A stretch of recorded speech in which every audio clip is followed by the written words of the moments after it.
रोहित जैसे ही दुबई से कमाकर अपने देश आता है तो देखता है कि प्लेटफार्म पर उसके माता पिता और उसकी पत्नी भीख मांगकर खा रहे हैं। जैसे ही रोहित उनके सामने आता है तो उसके आगे भी उसके माता पिता हाथ फैला देते हैं और कहते हैं कि बेटा कुछ खाने के लिए दे दो, कई दिन से कुछ खाया नहीं है। इस चीज़ को देखने के बाद रोहित की आंखों में आंसू आ जाते हैं और वो झट से उठा करके अपने माता पिता को गले लगा लेता है और वहाँ पर वो सभी लोग रोने लगते हैं। आखिर क्या कहानी थी? रोहित के माता पिता को इतना बड़ा कदम उठाना पड़ा जो कि भीख मांगकर खाने पर मजबूर हो गए। पूरी सच्चाई जानने के लिए वीडियो के अंत तक बने रहें। नमस्कार दोस्तों, मैं अजय पटेल और आप देख रहे हैं यूट्यूब चैनल देव कुबेर 2 में। दोस्तों, अगर अभी तक इस वीडियो को लाइक नहीं किया है तो प्लीज़ वीडियो को लाइक कर दीजिए और चैनल पे अभी आप नए हैं तो कृपया चैनल को सब्सक्राइब ज़रूर कर लें ताकि वीडियो और लोगों के पास पहुंच सके। तो चलिए चलते हैं कहानी की तरफ। आपको पूरी कहानी विस्तार से बताते हैं कि आखिर रोहित के माता पिता और उसकी पत्नी को इतना बड़ा कदम क्यों उठाना पड़ा। तो आप लोग वीडियो के अंत तक बने रहिएगा। आज की ये जो घटना है निकल कर आती है उत्तर प्रदेश के एक आगरा ज़िला से। आगरा ज़िला के अंदर एक परिवार रहा करता है जिस परिवार में 2 बूढ़े माँ बाप और उनके 2 बेटे रहा करते हैं। बड़े बेटे का नाम रिंकू और छोटे बेटे का नाम रोहित है।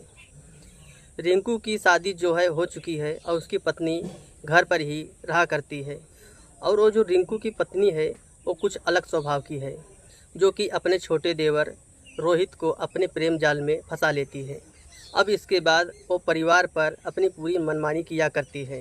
रिंकू यानी जो उस घर का बड़ा बेटा था वो अपनी पत्नी के पूरे बस में ही था और जो घर का दूसरा बेटा हट्टा कट्टा नौजवान रोहित है उसको भी अपने बस में कर लेती है। इसी तरह ऐसे तैसे करके दिन बीत रहे थे। फिर जो है रोहित का भी शादी के योग्य हो गया था।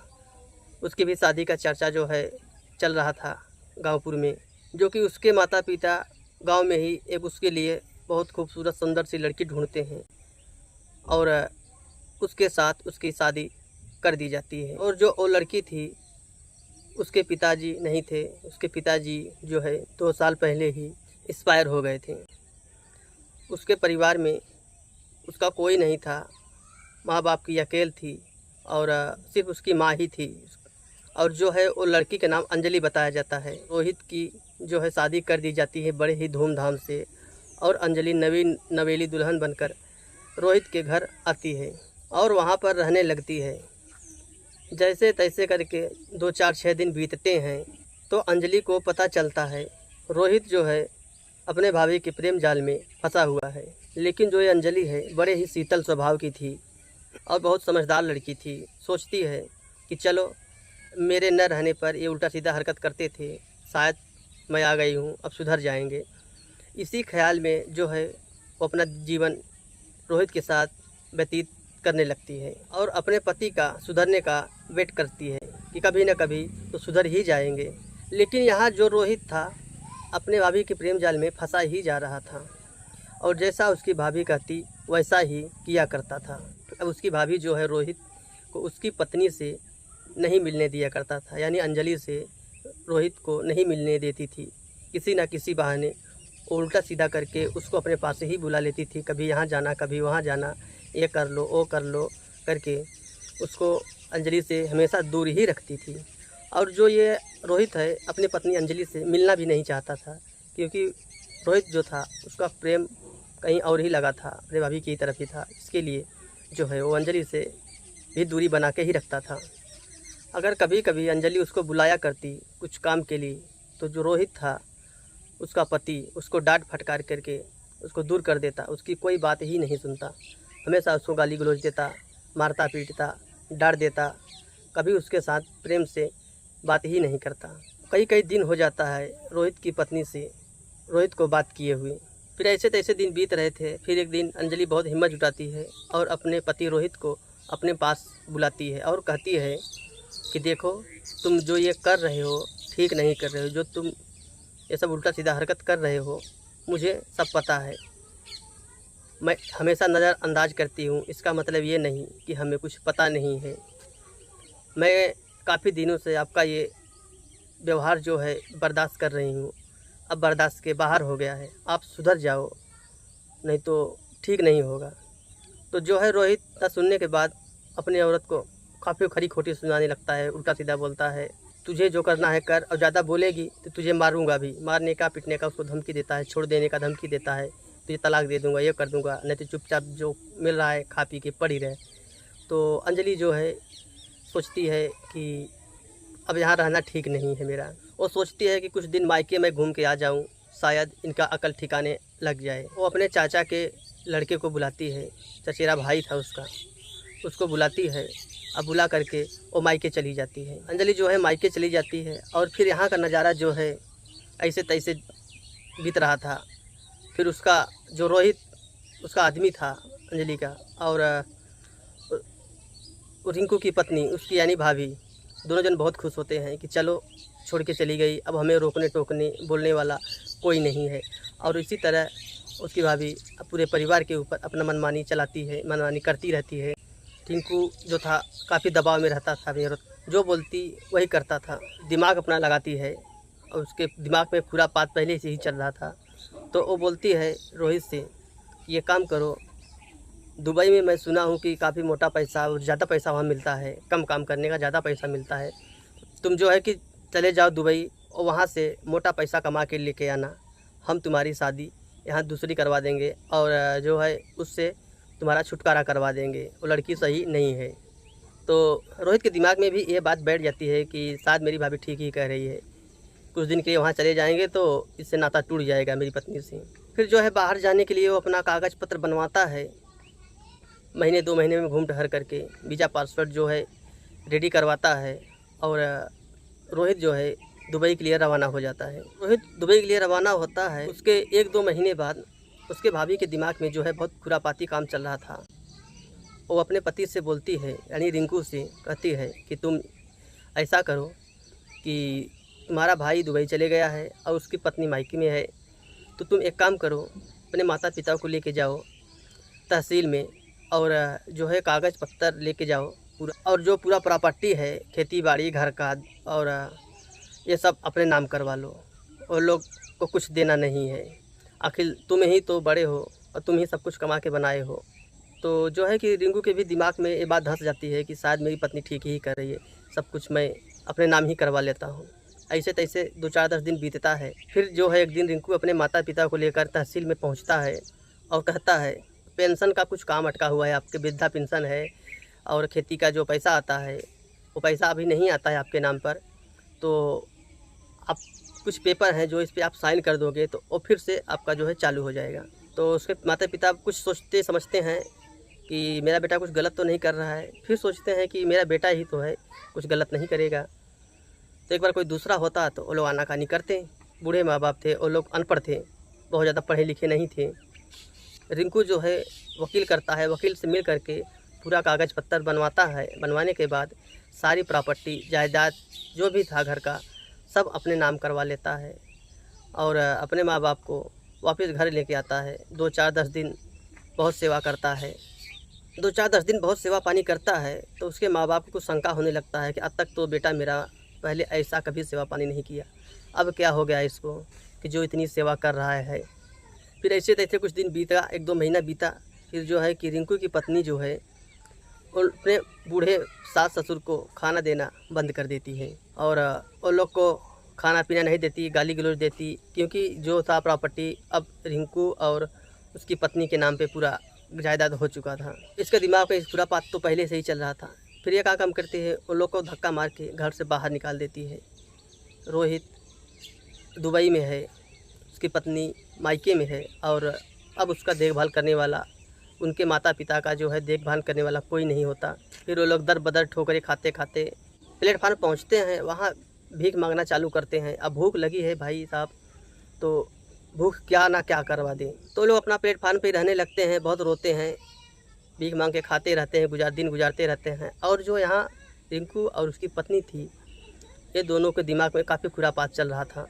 तो ये लोग पूरा जो है कि प्रॉपर्टी, घर जो भी था, खेत बाड़ी, खेती बाड़ी जो भी था सब बेच के ये लोग पूरा पैसा बैंक में अपने जमा कर देते हैं और पूरा यहाँ से बेच करके रिंकू के पत्नी जो है अपने मायके सब लेकर के चली जाती है और वहाँ जाती है, मज़े से रहती है, खाती पीती है। पैसा था तो भाई ऐश आराम था उन लोग को, ये शॉपिंग करना, वो शॉपिंग करना, ये खरीदारी करना। और उसके मायके वाले भी सब खुश थे कि मेरी लड़की आई है, सब पैसा बहुत लेकर आई है। वो लोग भी सब खुश थे कि चलो ठीक है, रहो आराम से, खाओ पियो मौज करो, सब लोग मस्त में वहाँ रहते। और इसके बाद फिर जो रोहित की पत्नी थी, इसकी जो माँ थी, इसकी माँ जो है, इसी बीच इसकी माँ का देहांत हो जाता है, इसकी माँ की मृत्यु हो जाती है। तो फिर इसका देखभाल करने वाला कोई वहाँ रहता नहीं है। तो सोचती है अब क्या करूँ मैं, किसके सहारे रहूँ। इससे अच्छा ये होगा कि चलती हूँ अपने घर पे, जो नमक रोटी मिलेगा वहाँ खाएंगे और दुख तकलीफ़ में अपना जीवन व्यतीत करेंगे। तो रोहित की पत्नी जब अपने घर आती है तो वहाँ देखती है कि अरे यहाँ तो कोई है ही नहीं है, यहाँ पे सब ताला बंद है।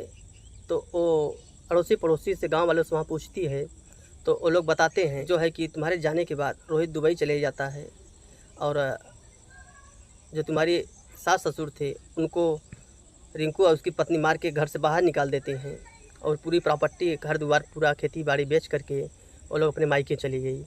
तो उसको बहुत झटका सा लगता है कि मेरे न रहने पर ये सब क्या हो गया और मेरे सास ससुर जो कि माता पिता के समान है मेरे, वो कहाँ होंगे अभी।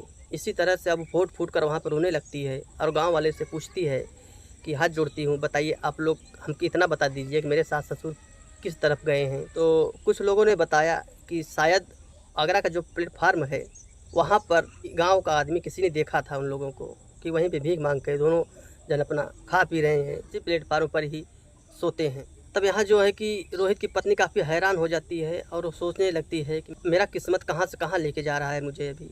मैं अगर यहाँ से नहीं गई होती तो शायद ऐसा ना होता, सब मेरी ही गलती है कि जो मैं छोड़ के चली गई अपना घर द्वार। फिर जाती है, ढूंढते ढूंढते 2-4 दिन ऐसे बीत जाता है उसको, रोड पर इधर उधर घूमते घूमते जाती है, आगरा स्टेशन पहुंचती है और वहाँ दिन भर ढूंढती है। पूरे दिन में जहाँ पे सब भिखारी लोग बैठे रहते हैं, भीख मांगते रहते हैं, वहाँ पहुँचती है और देखती है कि एक कोने में उसकी बूढ़ी सास बैठी है और जो उसका ससुर था वो कटोरा लेकर के हाथ में लोगों के सामने गिड़गिड़ा रहा है, भीख मांग रहा है, भैया बाबू 10-5 दे दो, मुझे भूख लगी है, कई दिनों से खाना नहीं खाया हूँ। और जब ये देखती है, जो अंजलि है रोहित की पत्नी, जब देखती है अपने सास ससुर की ये हालत है, काफ़ी मायूस हो जाती है और रोने लगती है। जाती है अपनी सास को गले से लगा लेती है और कहती है, माँ जी हमसे बहुत बड़ी गलती हो गई, हमको घर छोड़ के नहीं जाना चाहिए था। और उसके बूढ़े माँ बाप जब उसको देखते हैं अपनी बहू को तो जो है कि काफ़ी मायूस हो जाते हैं, रोने लगते हैं। उसकी पत्नी पूछती है, पिताजी ये सब कैसे हो गया, क्या हो गया। फिर जो है कि उसके सास ससुर जो थे माता पिता के समान ही थे, तो माता पिता ही कहती थी वो। और फिर पूछती है कि आप लोग यहाँ क्यों हैं, कैसे ये सब हो गया। तो जो उसके ससुर जो है वो बताते हैं कि बेटी तुम जब मायके चली गई तो रोहित को ये लोग बहला फुसला करके दुबई भेज दिए और मुझे धोखे से ले जा कर के तहसील में पूरा जो है कागज़ अपने नाम करवा लेता है, घर का पूरा जो है कागज़ पत्तर, खेती बाड़ी का जो है सब अपने नाम करवा लेता है रिंकू। और हम लोग को दर बदर ठोकरे खाने के लिए रोड पर छोड़ देता है और उसकी पत्नी मारती भी थी और खाना भी नहीं देती थी। इसलिए हम लोग फैसला लिए कि चलो कहीं भीख मांग के ही खाएंगे, इस उम्र में मेहनत हमसे तो हो नहीं पाएगा, चलो कहीं भीख मांग के ही खा जी लेंगे। पत्नी बोलती है रोहित की, चलो कोई बात नहीं, हम आ गए हैं पिताजी, अब आपको कोई दुख नहीं उठाना पड़ेगा, आप लोग यहीं रहिए और घर तो है नहीं, अभी कहाँ लेके जाऊँ मैं आपको। तो एक काम करो, आप जो है कि यहीं पे रहो और आप लोग भीख मत मांगिए, हम मांगेंगे, हम खिलाएंगे आपको, हम हैं अभी, आप लोग मत रोइए। बहुत रोने लगते हैं उसके सास ससुर। उसको देखने के बाद वो लोग को मन में एक आशा की किरण जगती है कि कोई तो मिला कि जो हम लोग को बूढ़े का सहारा बन सके। तो अंजलि बोलती, पिताजी आप ऐसा मत बोलिए, हम आपका हमेशा सहारा देंगे, आपको छोड़ के कभी कहीं नहीं जाएंगे। और बताती है कि मेरी मम्मी जो है उनका भी देहांत हो गया, वो भी एक्सपायर हो गई, अब मेरा भी इस दुनिया में कोई नहीं आप लोग के सिवा। तो फिर वो लोग मिल के तीनों जन प्लेटफार्म पर भीख मांगते खाते। और अंजलि जो थी एक वहाँ तिरपाल तान दी, प्लेटफार्म के बाजू में थोड़ा सा जगह था, वहाँ पे तिरपाल का एक पन्नी लगा के तिरपाल बनाती है और जो है कि गुटका जैसा, उसी में वो लोग रहते थे। दिन भर भीख मांगते खाते। अंजलि कुछ पेन, पेप्सी, पानी का बोतल खरीद करके वहाँ बेच भी लिया करती थी प्लेटफार्म पर, तो खाने पीने भर का वो लोग का जुगाड़ हो जाता था। इसी तरह कुछ दिन बीत रहे थे।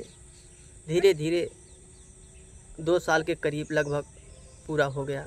और जब कभी रोहित फ़ोन करता था तो उसके जो भाभी थे और उसके भैया थे, उन लोग के पास ही मोबाइल था। तो जो है कि ये लोग कभी माता पिता से बात नहीं करवाते थे, बोलते थे कि सब ठीक है, सब ठीक है।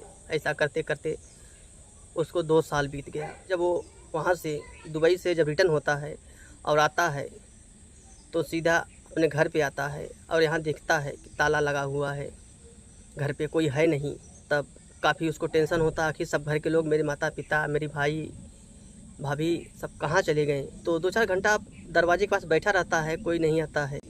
तब वो आसपास के लोगों से पूछता है और कहता है, उसके पड़ोसी में लोग थे जो उसके चाचा भतीजा सब आजू बाजू में थे, तो लोग से पूछा कि चाचा जो है कि मेरे घर वाले सब कहाँ हैं, मेरे माता पिता, मेरा भैया भाभी सब कहाँ है। तो जो है कि उसके पड़ोसी लोग पूरी दास्तान उसको सुनाते हैं कि ऐसा ऐसा तुम्हारे माता पिता के साथ हुआ और हमारे दुबई जाने के बाद जो है वो लोग अपना मनमानी करने लगे। माता पिता को तुम्हारे धक्का मार के घर से निकाल दिए, खाना पीना नहीं देते थे, पूरी प्रॉपर्टी अपने नाम करवा लिए और बेच करके तुम्हारी भाभी अपने मायके में तुम्हारे भाई के साथ रहती है। तो रोहित को बहुत दुख होता है और अब वो करे तो क्या करे, बहुत मजबूर हो जाता है। फिर पूछता है आखिर मेरे माता पिता है कहाँ। तो किसी गांव वाले ने बताया कि आप आगरा के स्टेशन पे चले जाइए, प्लेटफार्म पर वो लोग वहीं भीख मांग के खाते हैं और रहते हैं। तो रोहित का हिम्मत तो नहीं पड़ रहा था अपने माता पिता के सामने जाने का, लेकिन फिर हिम्मत जुटाता है और कहता है तो मेरे माता पिता ही, चलो गलती का माफ़ी मांगेंगे और जो होगा फिर देखा जाएगा, चलो पहले उनको ढूंढता हूँ। फिर जो है कि रोहित स्टेशन की तरफ निकलता है और दिन भर ढूंढता है, रात भर ढूंढता, नहीं मिलते। दूसरे दिन उसके माता पिता देखता है कि रोड पर भीख मांग रहे हैं। और जैसे ही रोहित अपने माता पिता के सामने पहुंचता है, उसके माता पिता उसके आगे भी हाथ फैला देते हैं और कहने लगते हैं, बेटा कुछ खाने के लिए दे दो, कई दिन से कुछ खाया नहीं है, बहुत जोर की भूख लगी है। और उसकी पत्नी जो थी वो पेप्सी और पानी का बोतल लेकर दूसरी तरफ प्लेटफार्म की तरफ वो बेच रही थी। देखता है रोहित कि मेरे माता पिता मेरे सामने ही हाथ फैलाए खड़े हैं। वो फूट फूट कर रोने लगता है और झट से अपने माता पिता को उठाकर अपने गले से लगा लेता है, झट से उठा करके अपने गले से लगा लेता है। और उसके माता पिता और रोहित जो है एक ही में तीनों जन लिपट के खूब जोर से फूट फूट कर रोने लगते हैं और पूछता है, पिताजी, माताजी, आपका ये दशा कैसे हो गया। तो उसके पिताजी पूरी दास्तान सुनाते हैं, उसको लेके जाते हैं जहाँ तिरपाल ताने थी उसकी पत्नी वो लोग रहते थे। रोहित को वहाँ पे लेके जाते हैं और बैठ के पूरी स्टोरी उसको बता रहे थे रोहित को कि हमारे साथ ऐसा ऐसा हो गया बेटा तुम्हारे जाने के बाद। तब तक उसकी पत्नी जो थी वो भी पेप्सी और पानी जो है कि बाटल का पेन उन सब यही बेचती थी। वहाँ पे बेच करके जब आती है देखती है इसके माता पिता इधर नहीं है जहाँ भीख मांग रहे थे, तो ये जब अपने झोपड़ी में जाती है जहाँ तिरपाल ताने हुए थे, वहाँ जाती है तो देखती है कि उसका पति रोहित जो है अपने माता पिता से लिपट कर फूट फूट कर रो रहा है और रो रो कर उसके पिताजी और माताजी पूरी दास्तान उसको सुना रहे हैं। ये देखती है तो ये भी फूट फूट कर रोने लगती है और जा कर के झट से अपने पति यानी रोहित का पैर पकड़ लेती है, कहती है मुझे माफ़ कर दीजिए, सब मेरी गलती है, अगर मैं यहाँ से नहीं गई होती तो शायद ये दिन नहीं हुआ होता। अब ये जो रोहित है ये भी काफ़ी जो है कि शर्मा रहा था और बोलने की हिम्मत नहीं हो रही थी। कहता है अंजलि तुम्हारी गलती नहीं है, ये सब मेरी गलती के ही कारण है। तुम इतनी अच्छी, इतनी शीतल स्वभाव की लड़की हो जो कि तुमने जो है मुझे बार बार चेतावनी दी कि जो है सुधर जाओ सुधर जाओ। मैं ही मूर्ख था जो कि अपने भाभी के प्रेम जाल में फंस के मैं तुम जैसे देवी जैसी औरत को पहचान नहीं सका। तुम औरत नहीं देवी हो, देवी। इतना कह के रोहित जो है अपनी पत्नी से लिपट कर काफ़ी फूट फूट कर वो भी रोने लगता है, उसकी पत्नी भी रोने लगती है, उसके माता पिता भी रोने लगते हैं। फिर उसकी पत्नी कहती है चलो कोई बात नहीं, जो हुआ सो हुआ, अब हम लोग एक साथ ही मिल के रहेंगे। फिर जो है कि रोहित बोलता है कि आप लोग यहाँ से चलिए, अब आप लोग को भीख मांगने की कोई ज़रूरत नहीं है। तो उसके माता पिता बोलते हैं बेटा कहाँ लेके जाओगे, घर द्वार तो है नहीं, घर द्वार सब जो है कि तुम्हारा भाई बेच करके तुम्हारी पत्नी के साथ, अपनी पत्नी के साथ जो है कि वो तो मायके में रहती है, तो कहाँ रहेंगे। रोहित बोलता है पिताजी ऐसा कुछ बात नहीं है, मेरे पास कुछ पैसे हैं जो कि मैं दुबई से कमा के लाया हूँ, तो चलिए कहीं रूम भाड़े से लेते हैं और कुछ रोजी रोटी का जुगाड़ करेंगे। तब जो है कि रोहित आता है अपने गांव के थोड़ा दूर पर ही एक बाज़ार था, बाज़ार में सब्जी का मंडी लगता था, वहाँ पे आता है, एक किराए का रूम लेता है और अपने माता पिता को वहाँ रखता है, अपनी पत्नी को भी रखता है। जो है कि उसके पास कुछ पैसे थे तो राशन पानी जो है, बर्तन बिर्तन, घर का जो सोइया का आइटम होता है सब लेके आता है, देता है घर पे। उसकी पत्नी जो है बड़े प्रेम से, बड़े खुशी मन से खाना बनाती है। अब पूरे परिवार जो है, उसके माता पिता और उसके पति और अंजलि जो है, सब मिल के प्रेम से भोजन करते हैं। और भोजन करते हुए अंजलि के आंखों से आंसू बह रहे थे। फिर रोहित पूछता है, क्यों, अब क्या हुआ, क्यों रो रहे हो? अब मैं हूँ साथ में ना, अब मैं तुम्हें कभी छोड़ के नहीं जाऊँगा। अंजलि बोलती है, बस ऐसे ही, ये दुख के आंसू नहीं हैं, ये खुशी के आंसू हैं, जो कि आपकी वजह से मेरे ये खुशी के आंसू बह रहे हैं।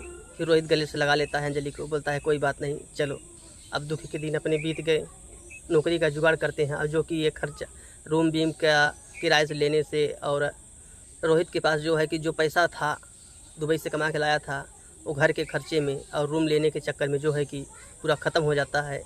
अब आगे का जो है कि घर पानी चलाने के लिए कुछ न कुछ तो करना पड़ेगा। तो वो जाता है, जो भाजी का मार्केट था वहाँ जाता है, बात करता है, जो वहाँ के पल्लेदार लोग थे उन लोग से बात करता है, और वहाँ पे गाड़ी पे जो माल होता है उतारने का, चढ़ाने का भाजी, और जाता है वहाँ पर पल्लेदारी का काम जो है करने लगता है।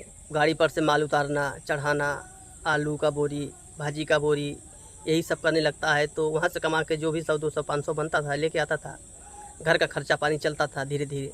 तो ऐसे ही करते करते कुछ दिन बीतते हैं, तो रोहित का जो है काफ़ी पहचान हो जाता है मार्केट में, और उसके यहाँ नौकरी पर लग जाता है।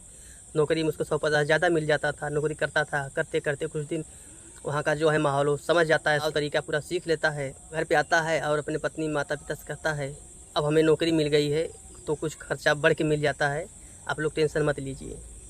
तो जब ये रोहित की पत्नी थी, बोलती है, ऐसा काम करो ना, कुछ भाजी हमें ला के दे दिया करो, मैं जो है कि यहीं बेचा करूँगी, और माता पिता भी रहेंगे उसी में, सब लोग दे रहेंगे, सब बिजी रहेंगे, घर पे बैठे बैठे हम लोग बोर हो जाते हैं। तो रोहित बोलता है, नहीं, हम हैं कमाने के लिए, आप लोग टेंशन मत लीजिए। तो फिर जो है रोहित के माता पिता बोलते हैं कि बेटा, अंजलि ठीक ही तो कह रही है, आते समय थोड़ा भाजी ले आया करो, अपनी दुकान पे ही जहाँ हम लोग रहते हैं यहीं पे लगा लिया करेंगे, धीरे धीरे ऐसे ही खर्चा पानी भी हो जाएगा और आपका सपोर्ट भी हो जाएगा। रोहित बोलता है कि चलो ठीक है। तो एक छोटा सा बाकड़ा बनवाता है भाजी रखने वाला, और अंजलि को दुकान खोल के दे देता है। जिसमें वो लोग रहते थे उसके बाहर ही होटला था, उसी पर बाकड़ा बनवाता है, और रहने के लिए जो होटला था उसी पे भाजी रख के वो लोग बेचते थे। तब ऐसे कुछ करते करते जब और पैसा उसके पास थोड़ा आने लगा, तो रोहित जो है कि अपना खुद का एक दुकान डालता है मंडी में, पल्लेदारी का जो होलसेल मार्केट होता है, वहाँ एक और गाला भाड़े से लेता है और वो दुकान डालता है। तब उसका जो है काफ़ी रोज़गार बढ़ गया था, पैसा भी हाथ में आ गया था। तो ऐसे कैसे करके दिन बीत रहे थे, और फिर इधर जो है कुछ पैसा उसके पास, रोहित के पास आ गया था। तो जो है कि रोहित उसी मार्केट में ही अपना खुद का घर ले लिया, और जो गाला था वो भी अपना खुद का ले लिया। काफ़ी मेहनत किया, उसकी औरत भी उधर मेहनत करती थी। अब इधर ये होलसेल का भी दुकान खोल लिया था, तो काफ़ी पैसा आने लगा उसके पास। और फिर जो उसकी भाभी थी और उसके भैया थे, जब उन लोग के पास वहाँ से खर्चा पानी ख़त्म हो गया, जो पैसा घर बेच करके पूरा पैसा लेके गई थी, जब ये लोग का बैंक खाली हो गया, पैसा खाली हो गया, मायके वाले को पैसा नहीं दे पा रही थी खर्चा पानी के लिए, तब उसके मायके वाले भी ये लोग को लात मार के दोनों जन को बाहर निकाल देते हैं घर से, धक्का मार के। ये लोग भी दर बदर की ठोकने खाने पे मजबूर हो जाते हैं। लोग कहते हैं ना कि जैसे को तैसा मिल ही जाता है, भाई का हक कोई कदम नहीं कर पाता।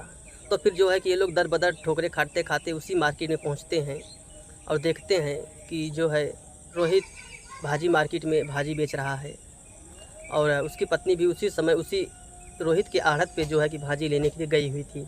जो है कि उसके भाभी और उसके भैया और अंजलि और रोहित चारों का मुलाकात वहीं हो जाता है। रिंकू जब अपने भाई रोहित को तो रोने लगता है, कहता है कि मुझे माफ़ कर दो, मुझसे बहुत बड़ी गलती हो गई। मेरे ससुराल वाले भी जब तक खर्चा था तो हमको रखें, जब खर्चा ख़त्म हो गया तो हमको मार के निकाल दिए वहाँ से। अब मैं कहाँ जाऊँ, मेरे पास ना घर है ना खाने का कुछ है, कई दिनों से हम लोग खाए भी नहीं हैं, इसे दर बदर भटक रहे हैं। रोहित था, उसके दिल में कोई दया का भाव नहीं जागता है, पर उसकी जो पत्नी थी अंजलि, वो सुनती है तो उसको दया आ जाती है। जो है अंजलि की काफ़ी सरल स्वभाव थी, बहुत अच्छी लड़की थी, बहुत दयावान थी, तो उसको दया आ जाता है कि है तो अपने ही, अब इस तरह से ही देखा जाता है। फिर वो लोग को लेके आती है अपने घर पे। उसके माता पिता रहते हैं, उसके माता पिता भी उससे बात नहीं करना चाहते। अंजलि बोलती है, पिताजी आप ऐसा मत करिए, हैं अपने ही, अब इनको अपने गलती का पछतावा हो रहा है तो इन्हें माफ़ कर दीजिए। तब तक रोहित जो है अपना दुकान बढ़ा करके वो भी आता है घर पे, और इन लोग को देखते ही वो बहुत गुस्सा करने लगता है। कहता है कि अंजलि तुम इन लोग को घर पे क्यों लेके आई। तो उसके माता पिता हैं तो माता पिता ही, उन लोग को भी दिल में दया आ जाती है। अब कहती है कि उसकी माता कहती है कि बेटा जाने दो, माफ़ कर दो, है तो तुम्हारा भाई ही, तो अपने गलती का किया हुआ जो है बहुत पश्चाताप हो रहा है। और रिंकू और जो उसकी पत्नी है वो लोग अपने माता पिता का पैर पकड़ के काफ़ी ज़ोर से फूट फूट कर रो रहे हैं। बोलते हैं कि हमें माफ़ कर दो, आइंदा ऐसा कभी नहीं करूँगा, और रोती हैं। फिर रोहित जो है कि कुछ टाइम के बाद धीरे धीरे मान जाता है, और लोग उसके जो भैया भाभी थे जाके अंजलि का पैर पकड़ लेते हैं। अंजलि जाके दूर खड़ी होती है, बोलती भैया ऐसा क्यों कर रहे हैं, आप मेरे बड़े भाई हो और मेरी बड़ी बहन की समान है, आप लोग ऐसा मत करिए। जो आप किए उसका पश्चाताप आपको हो रहा है, बस यही काफ़ी है। इंसान गलती करता है, अगर उसको पश्चाताप उसको हो गया तो उससे बड़ी कोई बात नहीं। फिर जो उसके माता पिता कहते हैं रोहित से, बेटा एक छोटा सा दुकान ले और अपने भैया और भाभी के लिए भी ले दो, ये लोग भी भाजी सब्जी यहीं बेचेंगे, अपना गुजारा करेंगे। तो रोहित बोलता है कि चलो ठीक है। जाता है रोहित मार्केट में, एक और छोटा सा दुकान लेता है बाजू में, और अपने भैया भाभी को वहाँ पे बैठाता है। अपने पैसे का सब्जी वब्जी जो है कि ख़रीद के देता है, और वो लोग को बताता है, सिखाता पढ़ाता है कि कहाँ से माल लेना, कैसे माल लेना है। इसी तरह से दिन बीत रहा था, और जो खाना पीना है इसकी भाभी और अंजलि मिल के बनाती, और पूरा परिवार एक साथ मिल के भोजन करता, और उसके माता पिता भी काफ़ी खुश थे। फिर से एक बार पूरा परिवार एक साथ मिल गया। तो दोस्तों ये थी आज की कहानी। तो आपको ये स्टोरी कहानी कैसा लगा कमेंट में ज़रूर बताना। अगर आप यहाँ तक आ ही गए हो तो चैनल को प्लीज़ सब्सक्राइब कर लेना और वीडियो को लाइक कर देना। मिलते हैं एक और नए एपिसोड में, तब तक के लिए आप लोग अपना ख्याल रखिएगा। जय हिंद, वंदे मातरम।